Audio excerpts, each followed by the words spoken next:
जय बोलो देवादिदेव 1008 श्री भगवान महावीर स्वामी की जय जय जय। अहिंसा परमो धर्म की जय जय जय। परम पूज आचार्य गुरुवर श्री विद्यासागर जी महाराज की जय जय जय। बोले परम पूज्य 108 मुनिवर श्री प्रमाण सागर जी महाराज की जय जय जय। परम मुनि हर सागर जी महाराज की जय जय जय। नमोस्तु गुरुदेव। आज होली का दिन है और होली के दिन में लोग भांति भांति के रंग एक दूसरे को लगाते हैं और बाद में घिस घिस कर उसे छुटाते हैं। आज बात मैं आपसे केवल इतनी कहना चाह रहा हूं कि होली के प्रसंग में लगाए गए रंग को छुटाने की तत्परता आपके हृदय में होती है। आप जितनी रुचिपूर्वक रंग को लगाते हो उससे कई गुने उत्साह से उस रंग को छुटाते हो। रंग लगा है उसे न हटाया जाए तो स्वरूप विकृत सा होता है। संत कहते हैं जैसे बाहर के रंग को छुटाने का आप प्रयास करते हैं वैसे ही भीतर के रंग को भी छुटाने का प्रयास करना चाहिए। बाहर का रंग हमें दिखता है और हम उसे तुरंत छुटा देते हैं। जिस दिन भीतर का रंग दिखने लगेगा उसे छुटाने का प्रयत्न अपने आप हो जाएगा। कभी ऐसा लगता है कि मेरे भीतर कई तरह के रंग जमे हुए हैं।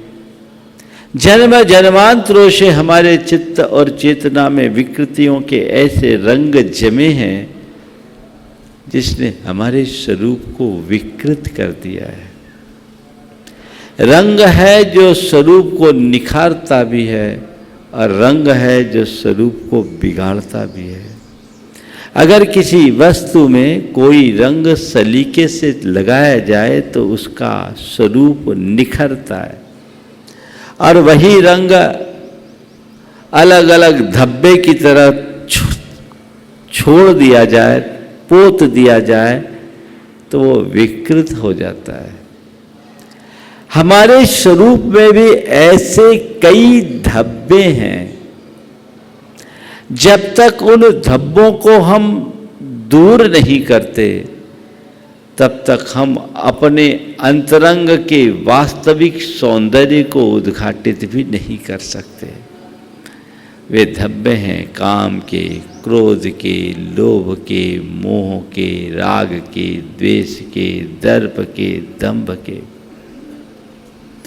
हमारे साथ सबसे बड़ी विडंबना ये है कि हम अन्य बाहरी बातों के प्रति जितना सचेष्ट रहते हैं अपने अंदर के दोषों और दुर्बलताओं को दूर करने के लिए उतनी हमारी तत्परता नहीं होती। आज बात मैं आपसे केवल उतनी ही करना चाहूँगा। कल होलिका दहन हुआ।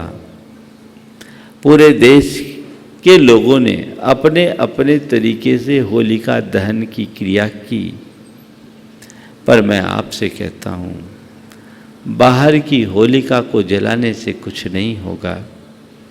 होली जलानी है तो हमें अपने भीतर की होलिका का दहन करना होगा। एक संकल्प लोगों के मन में जगे कि आज हम अपने दोषों की, अपनी दुर्बलताओं की, अपने दुर्गुणों की होली जलाकर अपने दुखों का अंत करेंगे। दोष दुर्गुण और दुर्बलता ही हमारे दुखों के जनक है। अपने मन को पलट कर देखिए, मेरे अंदर कौन कौन से दोष हैं। जब कभी भी दोषों की बात आती है, हमें दूसरों के दोष दिखाई पड़ते, पर कभी अपने दोष दिखे? दूसरों के दोष उसके जीवन को दूषित करेंगे, मेरे दोष मुझे दूषित करते हैं। मैं दूसरों के दोषों को देखूंगा तो अपने जीवन को और अधिक दूषित करूंगा। लेकिन ये विडंबना है कि लोगों के मन में अपने दोषों की तरफ दृष्टि ही नहीं जाती। अपने मन से पूछो, आप अपने आप को क्या मानते हो? बोलो, क्या मानते हो? पवित्र आत्मा, विशुद्ध आत्मा, शुद्ध आत्मा, क्या मानते हो? हर आदमी अपने आप को बहुत साफ सुथरा समझता है, और न केवल साफ सुथरा समझता, अपने आप को साफ सुथरा दिखाने की कोशिश भी करता है। लेकिन हम अपने आप को कितना भी साफ सुथरा समझ ले या कितना भी साफ सुथरा दिखाने की कोशिश करे, यदि मेरे भीतर गंदगी होगी तो वो कहीं न कहीं से तो प्रकट होगी। बिष्टा से भरे मटके को कोई फूलों से कितना भी क्यों न सजाए, उसकी सड़ांध से, बदबू से तो नहीं बचा जा सकता। मेरे भीतर यदि दोष और दुर्बलता होंगे, मैं अपने आप को चाहे कितना भी अच्छा प्रकट करने की कोशिश क्यों न करूं, मेरा व्यवहार मेरी वास्तविकता को प्रकट कर ही देगा। उसमें कोई कमी, मेरा व्यवहार करेगा और उससे मुझे आकुलता होगी, मुझे तकलीफ होगी, मुझे परेशानी होगी, किसी और को नहीं। ये बात समझने की है और अपने दोषों की पड़ताल करके उनके निवारण का रास्ता खोजना चाहिए। हमारे यहाँ मुनियों के लिए कहा गया, हम लोग जो प्रतिक्रमण करते हैं, मुनियों को लोक में पूज्य माना जाता है। मानते हैं आप लोग, पूजा करते हैं। लेकिन एक मुनि जब भगवान के समक्ष अपना प्रतिक्रमण प्रारंभ करता है तो भगवान को अपना परिचय देता है। क्या परिचय देता है पता है? बोलो, आप अगर मेरा परिचय दोगे तो क्या दोगे? अभी गुणगान करना शुरू कर दोगे, है ना? पर एक मुनि जब भगवान के समक्ष खड़े होकर अपना आत्म परिचय देता है तो कहता है, पापिष्ठेन दुरात्मना जड़ धिया माया विना लोभिना रागद्वेष मलीमसेन मनसा दुष्कर्मयन् निर्मितम निंदापूर्वहम जहामि सततम श्रीपादमूलेधुना वरवर्तिषु सतपथे पापिष्ठेन दुरात्मना जलधिया माया विना लोभिना रागद्वेष मलीमसेन मनसा दुष्कर्मयन् निर्मितम निंदापूर्वहम जहामि सततम श्रीपादमूलेधुना। हे भगवान, मैं आज आपके चरणों में आया हूँ। किस लिए आया हूँ? अपने दोषों के निवारण के लिए आया हूँ, अपने दोषों को का परित्याग करने के लिए आया हूँ। और आज मैं आपके चरणों में आकर अपने दोषों का परित्याग करता हूँ, अपनी निंदा करते हुए। पर मैं क्या हूँ? पापिष्ठेन, मुझ पापी के द्वारा। पहला क्या है? पापिष्ठेन, मुझ पापी के द्वारा। दुरात्मना, मुझ दुरात्मन के द्वारा। जड़ दिया मुझ जड़ बुद्धि के द्वारा, मायाविना मुझ मायावी कपटी के द्वारा, लोभिना मुझ लोभी लालची के द्वारा, रागत देश मली मशीन मनसा, राग देश के मल से मन रखने वाले के द्वारा, यद दुष्कर्म अर्जितम, जो दुष्कर्म मैंने किया, यद्यपि मैं साधु हूं पर अभी साधक हूं, साधना के मार्ग में लगने के बाद भी मुझसे कई प्रवृत्तियों में कहीं कहीं चूक हो जाना स्वाभाविक है, और उन चूकों से प्रभावित होकर के मुझसे गलतियां हुई है, इसका मुझे घोर पश्चाताप है। तो हे भगवान, मुझ पापी के द्वारा कोई दोष हुए हो, मुझ दुरात्मा के द्वारा कोई दोष हुए हो, मुझ मायावी के द्वारा दोष हुए हो, मुझ जड़ बुद्धि के द्वारा कोई दोष हुए, मुझ रागी द्वेषी मोही के द्वारा कोई दोष हुए हो, तो आज आपके चरणों में उन सारे दोषों को छोड़ता हूं। किस लिए? क्योंकि मैं सत पथ पर चलने का इच्छुक हूं। दोषों का लबादा ओढ़े हुए मैं सतपथ पर नहीं चल सकता, सिर पर भार लेकर पहाड़ पर चढ़ा नहीं जा सकता। प्रभु, आज मुझे इसका एहसास हो रहा है और मैं अपने इस दोषों के भार को छोड़ता हूं। मैं आपसे पूछता हूं, कभी मन में ऐसा जचता है कि मैं पापी हूं? बोलो, जचता है?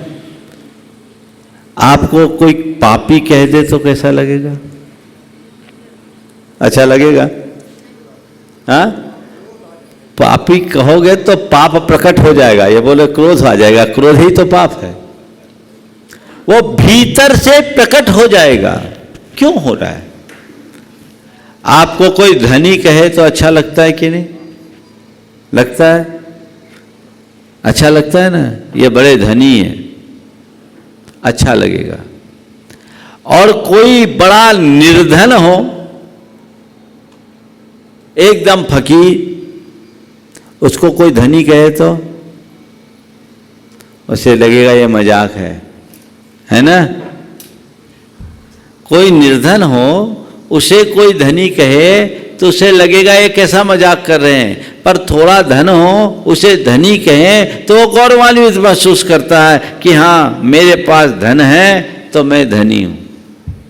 ठीक है, अब थोड़ा इसको पलटो।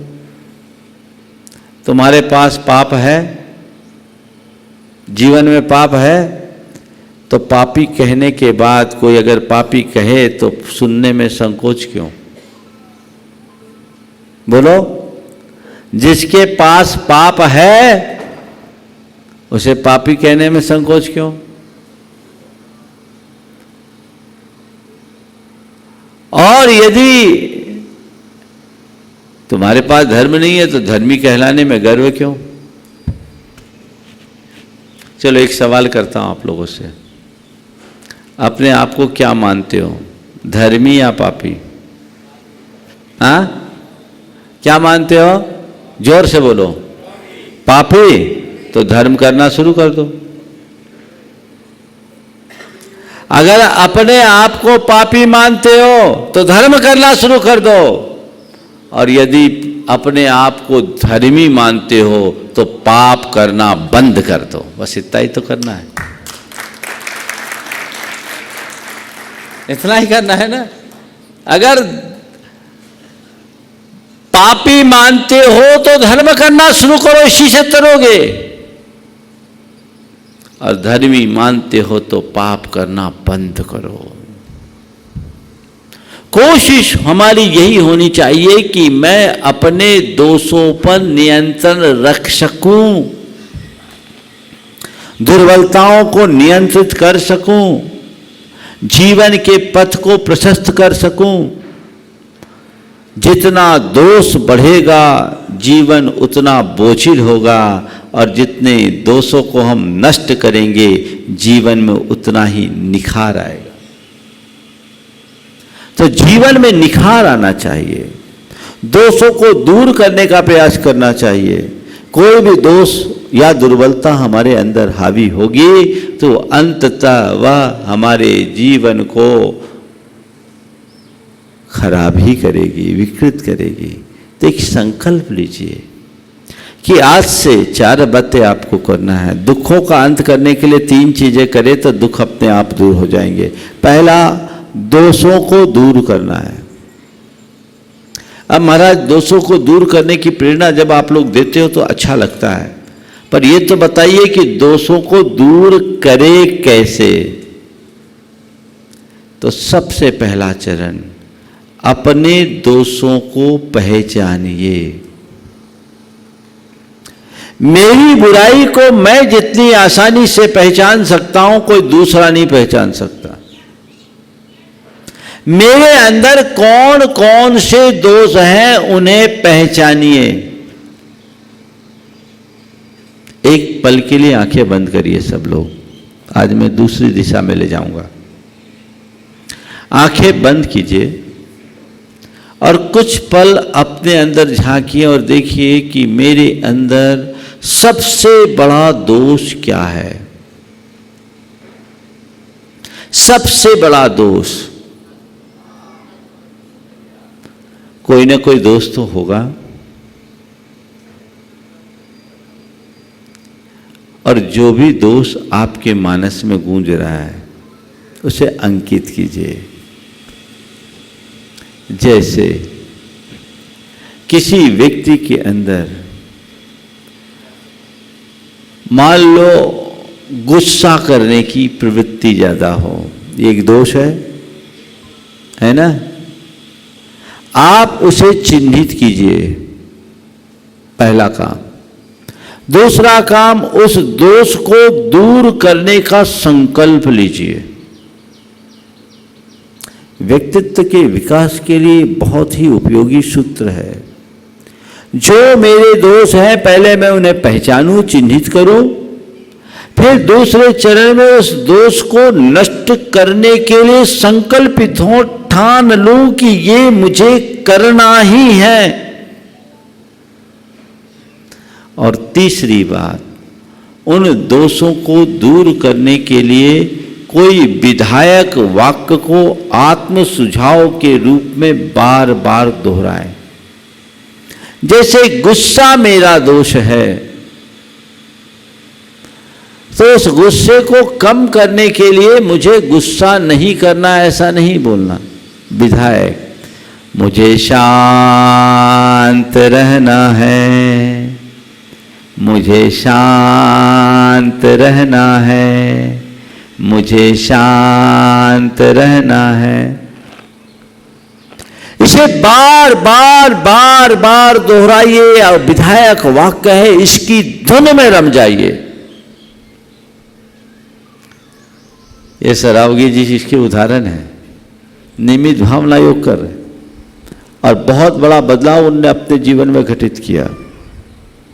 दोष को चिन्हित कीजिए, दोष को दूर करने के लिए संकल्पित होइए और उस दोष से को दूर करने से संबद्ध किसी विधायक वाक्य को अपने जीवन का मंत्र वाक्य बनाकर बार बार बार बार बार बार दोहराते जाइए।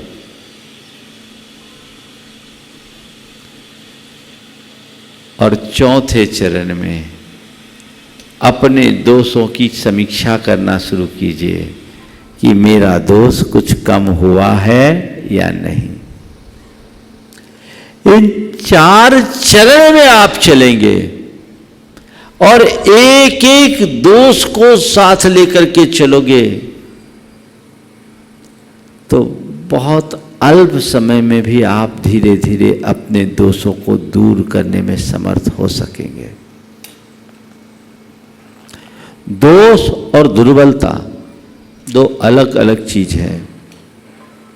दोष हमारी वृत्तिगत होती है और दुर्बलता हमारी प्रवृत्तिगत होती है। दोष हमारे स्वभाव में जुड़ जाता है और दुर्बलता हमारी प्रवृत्तियों में घटती है। कई लोगों की कई तरह की दुर्बलता होती है, वो उसकी कमजोरी होती है, वो उनकी वीकनेस होती है।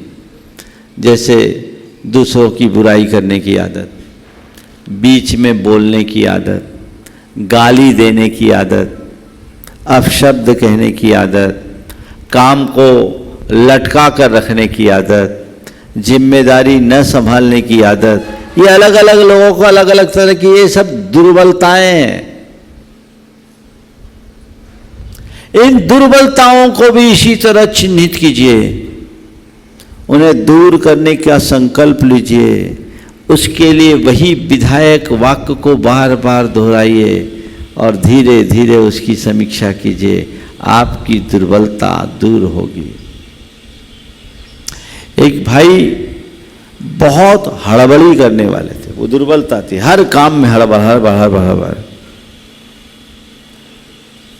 उसे जब मुझसे कहा, मैंने उससे कहा कि तुम एक काम करो, एक वाक्य को बार बार दोहराओ, मुझे धीरज रखना है और मुझे संयम रखना है। 2 वाक्य उसको दिया, मुझे धीरज रखना है, मुझे संयम रखना है, मुझे धीरज रखना है, मुझे संयम रखना है।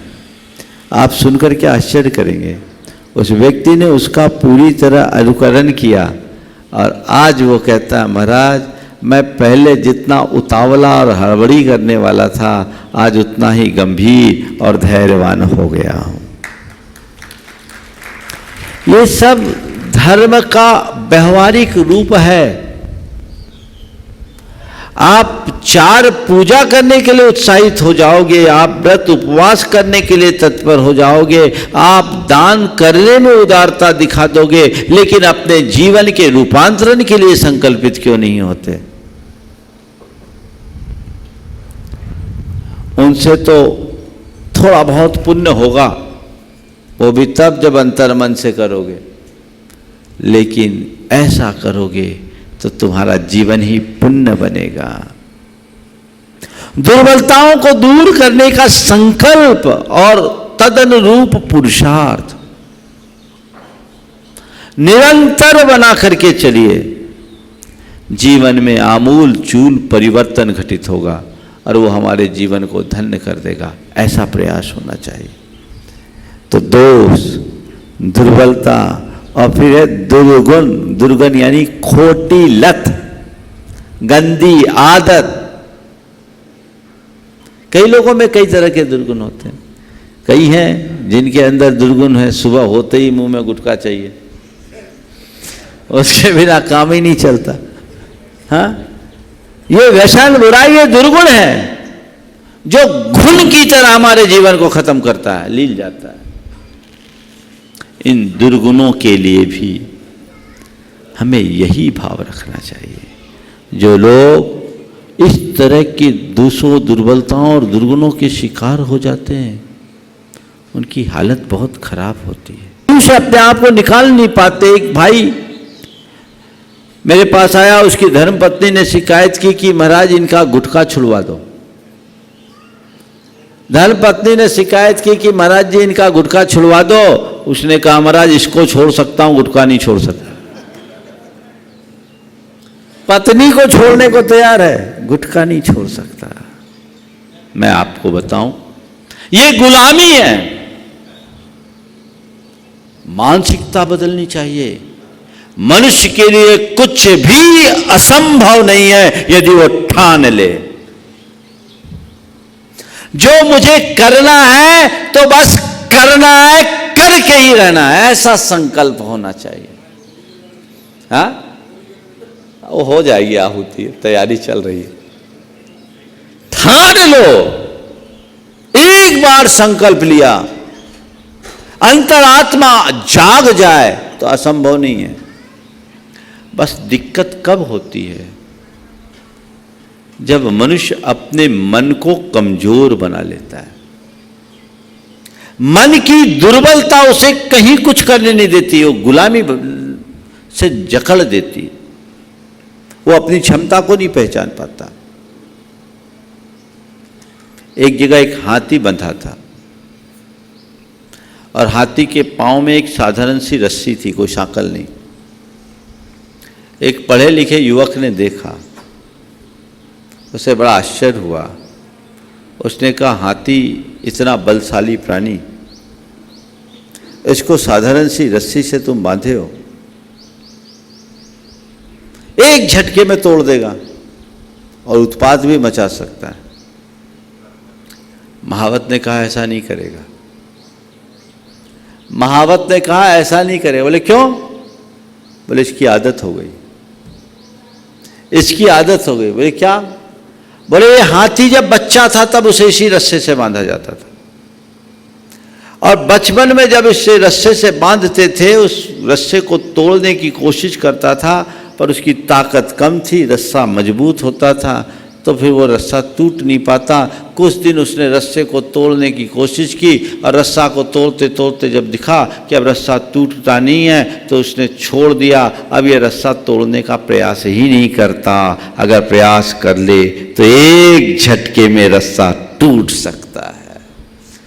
बस मैं भी आप लोगों से यही कह सकता हूँ, तुम लोगों की दशा भी हाथी की तरह है, जो रस्से को एक झटके में तोड़ने की सामर्थ्य रखते हो, पर आदी बन गए हो, गुलाम बन गए हो। चेतना को जगाओ, आगे बढ़ो, ताकि जीवन की बेहतरी घटित की जा सके, जीवन के सौंदर्य को उद्घाटित कर सके, और जीवन का परम रस लिया जा सके। ऐसा प्रयास सबका होना चाहिए, तभी हमारे दुखों का अंत होगा। जिसकी चेतना एक बार जाग जाती है, वह अपने भीतर की सारी क्षमताओं को उद्घाटित कर लेता है। एक हाथी दलदल में फंस गया, बहुत प्रयास किया गया, हाथी निकल नहीं पाया। राजा का वो बड़ा प्रिय हाथी था, उसने अनेक युद्धों में उसे विजय दिलाई थी। बुढ़ापे में हाथी के इस तरह फंस जाने से राजा बहुत दुखी हुआ। तरह तरह के उपाय करने के बाद भी जब हाथी बाहर नहीं निकल सका, राजा ने अपने पुराने महावत को बुलाया। महावत ने हाथी को देखा, उसने कहा, सेना बुलाओ, सेना बुलाओ। बोले क्या? बोले मैं बोल रहा हूं सेना बुलाओ। सेना बुलाई गई। बोले रणभेरी बजा। जोरदार रणभेरी बजी, और जैसी रणभेरी की हुंकार गूंजी, हाथी जाग गया और पूरी ताकत लगाकर खुद दलदल से बाहर निकल गया। उसका आत्मविश्वास जग गया, क्योंकि उस हाथी ने बड़े बड़े युद्ध में विजय दिलाई थी। रणभेरी बजते ही उसकी चेतना जागी, सब बाहर हो गया। बस मैं आपसे इतना ही कहना चाहता हूँ, अपनी चेतना को जगाएं और जीवन को परम ऊंचाई तक पहुंचाने की कोशिश करें, तभी अपने जीवन के लिए कुछ बेहतर किया जा सकेगा, और यही सच्ची होली हो सकेगी। आज अपनी बुराइयों को समाप्त करने का संकल्प यदि लोग लेते हैं तो उनके जीवन निश्चित धन्य होगा। आज अधिक विस्तार न करके मैं मंगल भावना के साथ विराम लूँगा। शाम का शंका समाधान यही होगा। कल का प्रवचन यहाँ की वहाँ शाम को वहीं बड़ा मंदिर बटम बाजार में कल का प्रवचन बटम बाजार मंदिर में होगा। उससे पूर्व 2 कार्यक्रम यहाँ आज और जुड़े हैं, डिक्लेयर कर दूँ। आज बड़े मंदिर के मूल नायक की वेदी में कुछ कमियां थी, उसका निवारण होगा, और उसके लिए दोपहर में याग मंडल विधान का सौभाग्य आप सबको मिल रहा है। ब्रह्मचारी अभय भैया जी 1 बजे से याग मंडल विधान कराएंगे। आज ऐसे भी छुट्टी का दिन है। 1 बजे से लगभग 4 बजे तक वो याग 4 बजे तक वो याग मंडल विधान होगा। विधि पूर्वक याग मंडल विधान करके भगवान को जो उनका आसन होना चाहिए वो उपयुक्त नहीं है, उसे ठीक किया जाएगा। इस हेतु ये कार्य होगा। और उसके बाद उसको अभी डिक्लेयर करूं, शाम को करूं, वेदी वाला? हाँ, एक मनोभाव सबका था। मुझे कुछ लोगों ने कहा था, क्या हो गया, करने दो ना।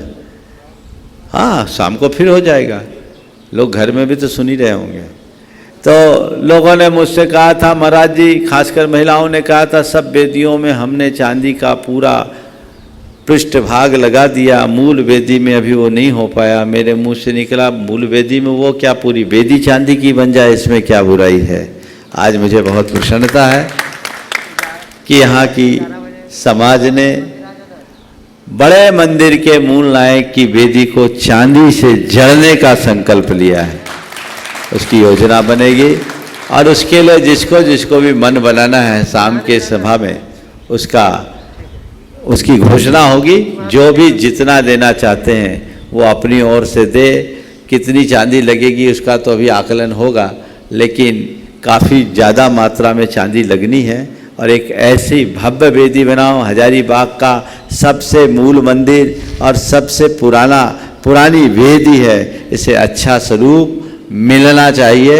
और लोग बहुत उदारता से इस कार्य में आगे आ रहे हैं। मैं चाहूँगा कि आज शाम को और कल सुबह तक जितनी आवश्यक है, लोग अपने अपने उदारता के साथ उस चांदी को अर्पित कर दें, ताकि आने वाले समय में वो वेदी भव्य स्वरूप प्राप्त कर सके और यहाँ आने वाले को एक अलग प्रकार की अनुभूति हो सके। मंगल भावना के साथ मैं विराम लूँगा। जो भी घोषणाएं होगी आप लोग नाम ले सकते हैं, और अभी हो तो अभी भी घोषित कर सकते हैं। बाहर वाले को बाद में अवसर, हजारीबाग वाले ही बहुत है इसके लिए। बाहर वालों में बहन बेटियों को अवसर मिलेगा, बाकी लोगों को जब यहाँ के लोग पूरे नहीं कर पाए तो, पर मुझे मालूम है यहाँ जितना चाहिए उससे दूना हो जाएगा। हजारीबाग कम नहीं है, और हजारीबाग के मंदिर में भी आज तक बाहर का कोई रुपया लगा नहीं है, तो इस छोटे से काम के लिए क्यों लगाएंगे? क्यों, ऐसा ही है ना, कम नहीं है, सब कर लेंगे। एक आदमी बनाने में सक्षम है, पर सब मिलके करे तो और उत्तम है। जिसकी जैसी भावना है उस कार्य को कर लेना चाहिए। ऐसे कार्य में जो द्रव्य लगेगा वही सार्थक है। बहन बेटियों का हक चूंकि है, इसलिए उनके लिए निषेध करना ठीक नहीं है। बहन बेटियों को आप ले सकते हैं। सतना में जो वेदी बनी है उसमें 55 किलो चांदी लगा है। ये वेदी उससे थोड़ी बड़ी है तो उससे ज़्यादा ही लगेगा, ऐसा मान करके चलिएगा। तो जितने वो तो एस्टिमेट बनेगा, लोग आएंगे तो होगा, लेकिन जिसको घोषणा करना है वो कर दे। हाँ, एक से नीचे की घोषणा इस मंच में किसी की नहीं होगी, समझ गए? जो भी दे सबको मिला करके ही करो। मेरा भी भाव है सबका मन जमे, एक व्यक्ति के लिए न करके जो जितना उत्कृष्ट दे सके दे। ये इधर से नागेंद्र, निर्मल है नागेंद्र है, नागेंद्र कह रहा है, बोलो अभी घोषणा कर दीजिए, 5 मिनट का टाइम है। मैं मंगल भावना करके, हाँ लिखते जाओ सब, भैया जी को बोलते जाओ। मैं मंगल भावना जब तक करा रहा हूँ तब तक और नाम ले लीजिए, और यहाँ अभी इसकी घोषणा हो जाए। महिला मिलन ने भी कुछ कहा है, वो भी देख लीजिए, लिख लिए। मंगल मंगल होए जगत में सब मंगलमय हो। मंगल मंगल होए जगत में सब मंगलमय हो। इस धरती के हर प्राणी का मन मंगलमय हो। इस धरती के हर प्राणी का मन मंगलमय हो। कहीं क्लेश का लेस रहे ना, दुख कहीं भी हो। कहीं क्लेश का लेस रहे ना, दुख कहीं भी हो। मन में चिंता भय न सतावे, रोग शोक नहीं हो। मन में चिंता भय न सतावे, रोग शोक नहीं हो। नहीं बैर अभिमान हो मन में, क्षोभ कभी नहीं हो। नहीं बैर अभिमान हो मन में क्षोभ कभी नहीं हो। मैत्री प्रेम का भाव रहे नित मन मंगलमय हो। मैत्री प्रेम का भाव रहे नित मन मंगलमय हो। मंगल मंगल होए जगत में सब मंगलमय हो। मंगल मंगल होए जगत में सब मंगलमय हो। इस धरती के हर प्राणी का मन मंगलमय हो। इस धरती के हर प्राणी का मन मंगलमय हो। मन का सब संताप मिटे अरु अंतर उज्ज्वल हो। मन का सब संताप मिटे अरु अंतर उज्ज्वल हो। राग देश और मोह मिट जाए आत्म निर्मल हो। राग देश और मोह मिट जाए आत्म निर्मल हो। प्रभु का मंगल गान करे सब पापों का क्षय हो। प्रभु का मंगल गान करें सब पापों का क्षय हो। इस जग के हर प्राणी का हर दिन मंगलमय हो। इस जग के हर प्राणी का हर दिन मंगलमय हो। मंगल मंगल होए जगत में सब मंगलमय हो। मंगल मंगल होए जगत में सब मंगलमय। इस धरती के हर प्राणी का मन मंगलमय हो। इस जग के हर प्राणी का हर दिन मंगलमय हो। गुरु हो मंगल प्रभु हो मंगल धर्म सुमंगल हो। गुरु हो मंगल प्रभु हो मंगल धर्म सुमंगल हो। मात पिता का जीवन मंगल परिजन मंगल हो। मात पिता का जीवन मंगल परिजन मंगल हो। जन का मंगल गण का मंगल मन का मंगल हो। जन का मंगल गण का मंगल गण का मंगल हो। राजा प्रजा सभी का मंगल धरा धर्ममय हो। राजा प्रजा सभी का मंगल धरा धर्म में हो। मंगल मंगल होए जगत में सब मंगलमय हो। मंगल मंगल होए जगत में सब मंगलमय हो। इस धरती के हर प्राणी का मन मंगलमय हो। इस धरती के हर प्राणी का मन मंगलमय हो। मंगलमय हो प्रात हमारा रात सुमंगल हो। मंगलमय हो प्रात हमारा रात सुमंगल हो। जीवन के हर पल हर क्षण की बात सुमंगल हो। जीवन के हर पल हर क्षण की बात सुमंगल हो। घर घर में मंगल छा जावे जन जन मंगल हो। घर घर में मंगल छा जावे जन जन मंगल इस हो। धरती का कन कन पावन ओ मंगलमय हो। इस धरती का कण कण पावन और मंगलमय हो। मंगल मंगल होए जगत में सब मंगलमय हो। मंगल मंगल होए जगत में सब मंगलमय हो। इस धरती के हर प्राणी का मन मंगलमय हो। इस धरती के हर प्राणी का मन मंगलमय सब हो। जग में मंगल बढ़े। सब जग में मंगल बढ़े। टले अमंगल भाव। टले अमंगल भाव। है प्रमाण की भावना। है प्रमाण की भावना। सब में हो सद्भाव। सब में हो सद्भाव। जय बोलो परम पूज्य आचार्य गुरुवर श्री विद्यासागर जी महाराज।